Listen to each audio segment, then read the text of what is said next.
समस्त कविगण आ चुके हैं। अभी वे सब मंच पर उपस्थित हो जाएंगे। विशिष्ट अतिथि जो हैं वो भी सब लगभग आने ही वाले हैं, कुछ ही दूरी पर हैं, ऐसी सूचना भी प्राप्त हुई है। अब जो लोग बैठ जा रहे हैं वो कृपया उठ करके बाहर न जाए, नहीं तो फिर बाद में उनको भी दिक्कत होगी और हमको भी दिक्कत होगी। जैसा कि आप सभी लोग जानते हैं कि श्री कृष्ण जी के जन्म उत्सव के उपलक्ष्य में हम लोग इस मेले का हैं। लगभग 50 वर्षों से ये मेला अनवरत चलता चला रहा है। बीच में 2 वर्ष जरूर ऐसे गए जिसको कोरोना काल कहा जाता था, तब ये मेला नहीं लग पाया, लेकिन यही सही उसके बाद फिर शनई शनई लगना शुरू हुआ।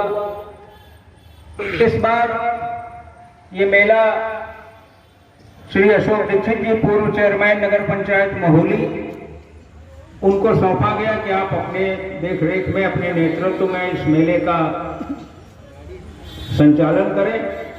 व्यवस्थापक के रूप में उनको नियुक्त किया गया। पिछली बार 2-3 वर्षों तक प्रशासनिक अधिकार में भी रहा ये मेला। अभी तक कैसा मेला लगता था, इस बार कैसा है, ये कल्पना और मेले का आनंद लेने के बाद आप स्वयं ही लगाएंगे।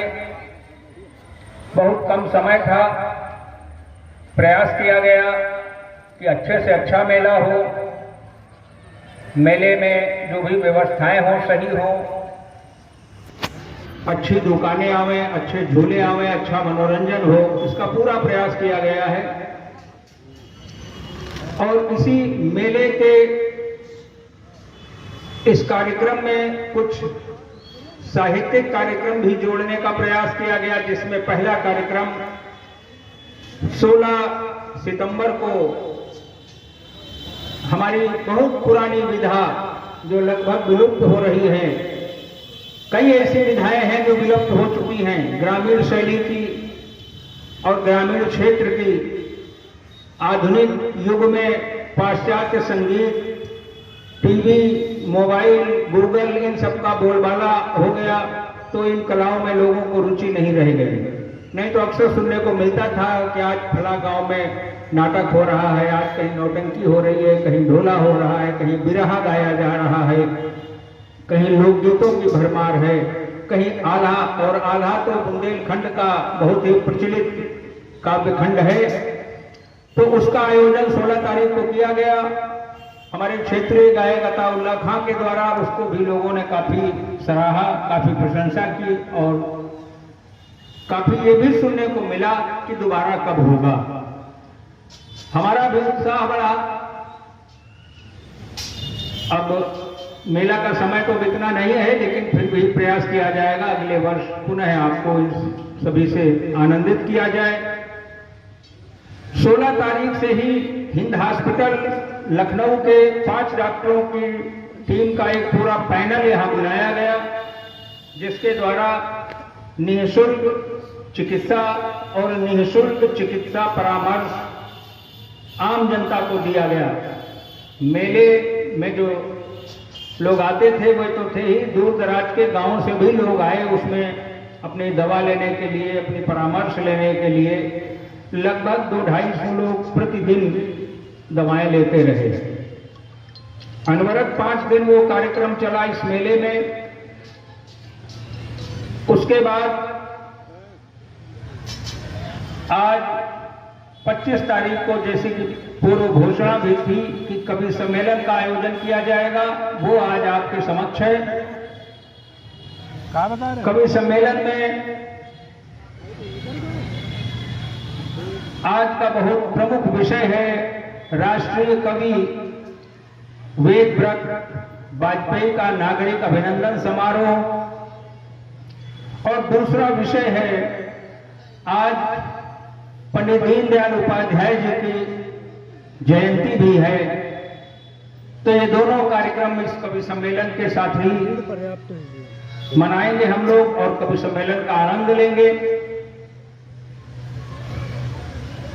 सभी कवि कुछ ही समय में मंचासीन होने वाले हैं, सब आ चुके हैं यहाँ पर। जैसा कि अतिथि लोग आते हैं तो कुछ एक औपचारिकता करनी पड़ती है, उनको जलपान इत्यादि की वो व्यवस्था हो रही है और अब उससे निवृत्त होकर के लगभग वे लोग यहाँ पर उपस्थित होने ही वाले हैं। श्री शिववरदानी शुक्ला जी पूर्व प्रधानाध्यापक, उनको आगे बैठाने की व्यवस्था करें। कार्यकर्ता लोग हैं लगे हुए।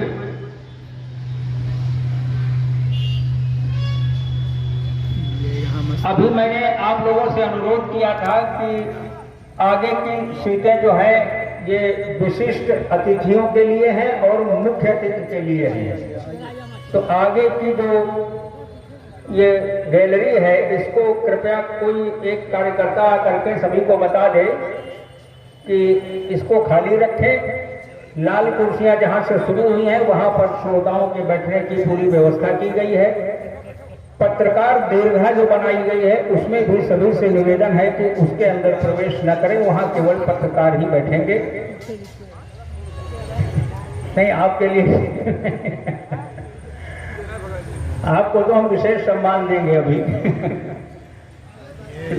ये प्यार है कि आप भी साथ में होंगे। कोई बैठा तो नहीं है ना, या भाई नहीं है कोई। और मन में ये कदापि मत लाइएगा कि कार्यक्रम में देरी हो रही है। जो कार्यक्रम जल्दी शुरू होता है उसमें आनंद कम होता है, जो कार्यक्रम देर में शुरू होता है वो बड़ा ही आनंदमय कार्यक्रम होता है, उसमें बहुत आनंद मिलता है।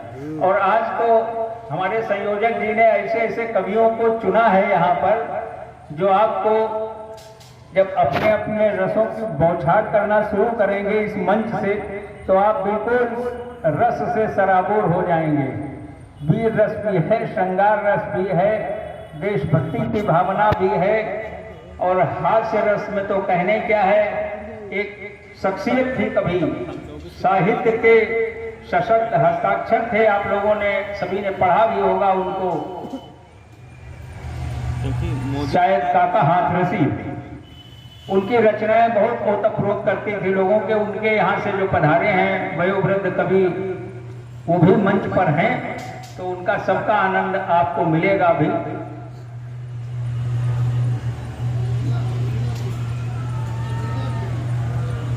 पदम अलवेला जी, हाँ, हमारे पत्रकार लोगों को तो खैर अच्छी साहित्य के विषय में जानकारी होती है। अभी हमें पांडे जी ने बताया कि पदम अलवेला जी हैं, हाथरस से पधारे हुए हैं, उनका भी आप आनंद लें।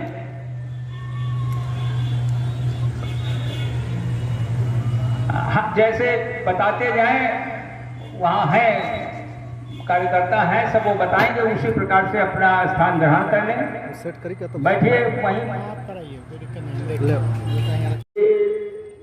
नेशनल हाईवे 30 जो अब हो गया है, ये भी बहुत पतला सा संकरा सा था और इससे लगभग 1 किलोमीटर से कुछ कम दूरी पर महोली गांव था। 1932 में सेठ किशोरीलाल जी के द्वारा यहाँ पर एक चीनी मिल स्थापित करने का निर्णय लिया गया और महोली में आज जहाँ पर बंद चीनी मिल है, यही 1932 में उन्होंने इस मिल को स्थापित किया और चर्चा हो रही थी, पता चले उस समय महिला ने इस मिल ने चीनी बनाना प्रारंभ कर दिया। मिल के अंदर छोटी मोटी पूजा इत्यादि हुआ करती थी। मिल के कर्मचारियों ने, स्थानीय नागरिकों ने सेठ जी से बात की और कहा कि भाई मनोरंजन का कोई साधन तो इस देहात क्षेत्र में है नहीं, न हो यहाँ जन्माष्टमी ही धूमधाम से मनाई जाए। तो जन्माष्टमी मनाने का निर्णय लिया गया और प्रारंभ में 1949 में मिल चलने के लगभग 16-17 वर्षों के बाद 1949 में सबसे पहले 4 दिन के लिए मेले का आयोजन किया गया। जिसमें न तो किसी से कोई पैसा लिया गया, न किसी से कोई चंदा इकट्ठा किया गया। सारा पैसा मिल मालिक सेठ किशोरी लाल जी की ओर से ही मेले के लिए दिया गया। सारी व्यवस्थाएं मिल की तरफ से थी, सुरक्षा व्यवस्था मिल की तरफ से, पानी बिजली मिल की तरफ से, और 1949 से ये मेला प्रारंभ हो गया। जैसे जैसे समय बढ़ता गया, मेले का जो क्षेत्र था वो भी बढ़ने लगा। पहले बहुत छोटी सी जगह में मेला लगा करता था, केवल मेल प्रांगण में। पहला गेट आप घुसेंगे, फिर बाद में दूसरा गेट पड़ता है उसके बीच में, जहां पर अभी कुछ दिन पहले तहसील रह चुकी है। ये पूरा मेले का क्षेत्र हुआ करता था और बड़ी अच्छी, बहुत ही खूबसूरत झांकी सजाई जाती थी। दूर दराज के गांव से भी लोग इस मेले का आनंद लेने के लिए आते थे। और जब बढ़ा मेला, पब्लिक का ज्यादा आना जाना हुआ, मेला प्रसिद्ध हो गया जनपद सीतापुर में कृष्ण जन्माष्टमी महोली की। तो इस मेले को थोड़ा और बढ़ा करके, इस हाईवे को पार करके, जहां पर आजकल राजकीय कन्या इंटर कॉलेज चल रहा है, गायत्री मंदिर बना है, यहां तक कि पूरा एक मोहल्ला बस गया है। ये सारी जगह में मेला लगा करता था। उस समय के मेले में यहाँ पर कई प्रकार के चिड़ियाघर, सर्कस, झूले, बहुत आइटम आया करते थे। जहां तक मेरी जानकारी है, मैंने भी अपनी आंखों से वो क्षेत्र और मिल प्रांगण दोनों जगह का मेला कई वर्षों देखा है। अभी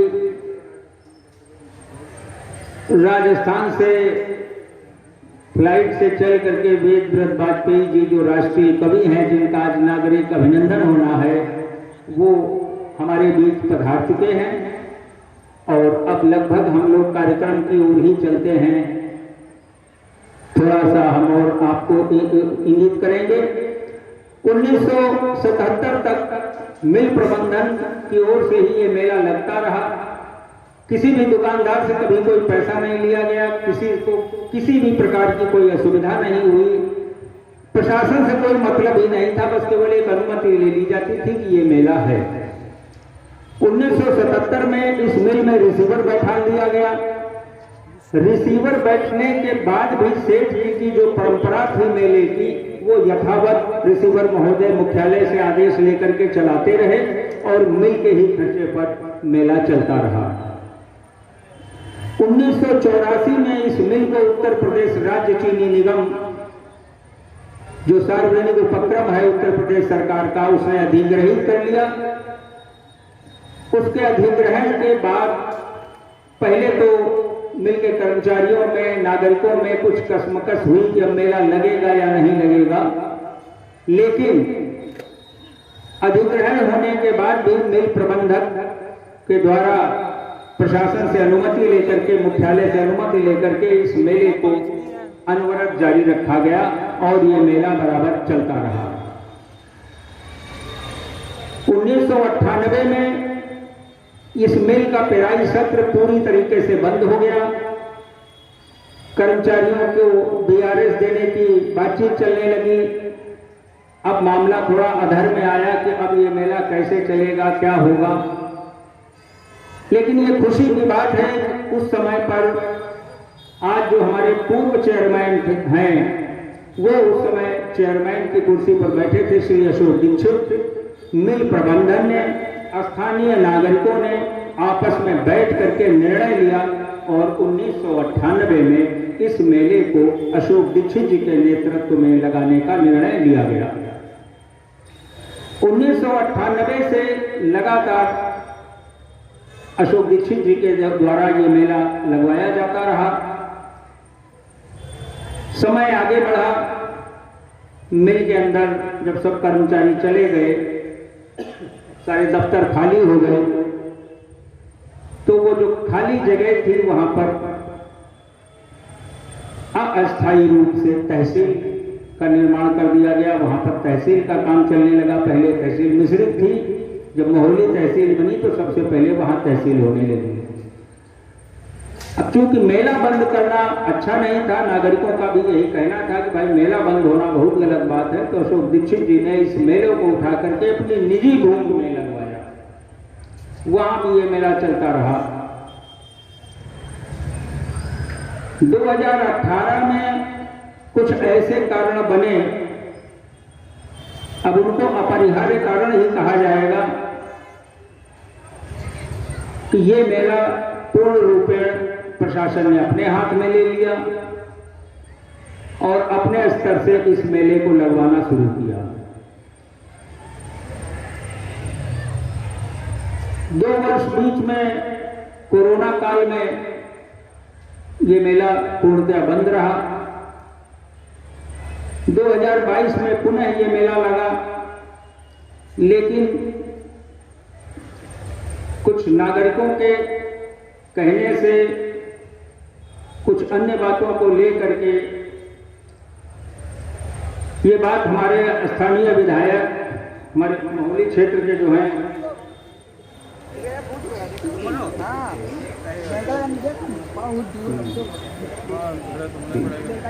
और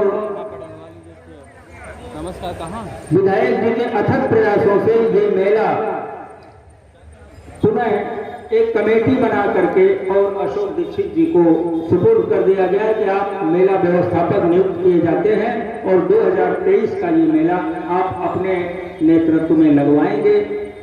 समय कम था, आदेश देर में मिला, लेकिन फिर भी दीक्षित जी ने और उनकी टीम ने भरसक प्रयास करके, काफी भाग दौड़ करके इस मेले को लगवाया और प्रयास ये किया कि ये मेला पहले से अधिक सुंदर हो, पहले से अधिक आकर्षक हो, मेले में किसी प्रकार की अव्यवस्था ना हो। तो ये सब प्रयास किए, मेला लगवाया, मेले में किसी भी प्रकार का कोई व्यवधान ना हो, कोई अवरोध ना हो, किसी को कोई दिक्कत ना हो, ऐसा सब करते हुए 7 सितंबर से ये मेला प्रारंभ हुआ और आज 25 सितंबर तक चल रहा है। ईश्वर की कृपा है कि अभी तक किसी भी प्रकार की कोई अप्रिय घटना ना तो सामने आई है, ना तो सुनने को मिली है। कुछ नए दुकानदार भी बुलाए गए जिनकी अच्छी सामग्री है। विशेष रूप से झूलों के लिए प्रयास किया गया, विद्युत चालित बड़े बड़े झूले मंगवाए गए। अच्छे तो लोगों को बहुत लगे, लेकिन उनका टिकट दर ज्यादा था, तो उस पर भी विचार विमर्श किया गया। फिर अभी 2-3 दिन पहले जो दर 50 रुपए थी झूले की, वो 30 रुपए कराई गई, जो 30 रुपए थी वो 20 रुपए कराई गई और मेला अपने पूरे जोर शोर के साथ चल रहा है, लोग आनंद ले रहे हैं। बहुत नई पीढ़ी जो है उसके मन में कभी कभी ये विचार आता होगा कि मेला कब से लग रहा है, कैसे लग रहा है, कहाँ से लग रहा है, किसने लगवाया होगा। ये चीज जानकारी में होना बहुत जरूरी है, और नहीं तो हमारी स्वतंत्रता जैसा इतिहास अगर कहीं पढ़ा दिया गया इस मेले के बारे में भी, तो लोग समझ नहीं पाएंगे ये मेला कब से लगना शुरू हुआ, कहाँ से लगना शुरू हुआ। जो शहीद हुए थे उनका नाम नहीं लिया जाता है, और जो अय्याशी करते थे उनकी जय जयकार होती है, उनको भारत रत्न मिलता है। ऐसा वो इतिहास था। तो हम छोटी सी जगह में हैं, छोटे से क्षेत्र में हैं, तो हम अपने क्षेत्र की जानकारी हमें चाहते थे कि हमारी जो नई पीढ़ी तैयार हो रही है उसको भी होनी चाहिए। बहुत से लोग तो अभी भी हमसे पूछते हैं ये मिल कब चला होगा, तो हमने कहा तो पैदा भी नहीं हुए तो क्या बताऊं। लेकिन इतना तो जानकारी है कि भारत आजाद होने से पहले सन 1932 में ये मिल स्थापित हो चुका था और चालू हो गया था। धीरे धीरे कवियों का आगमन मंच की ओर शुरू हो रहा है। कविगण मंचासीन होने जा रहे हैं। मैं चाहूंगा इस कार्यक्रम के संयोजक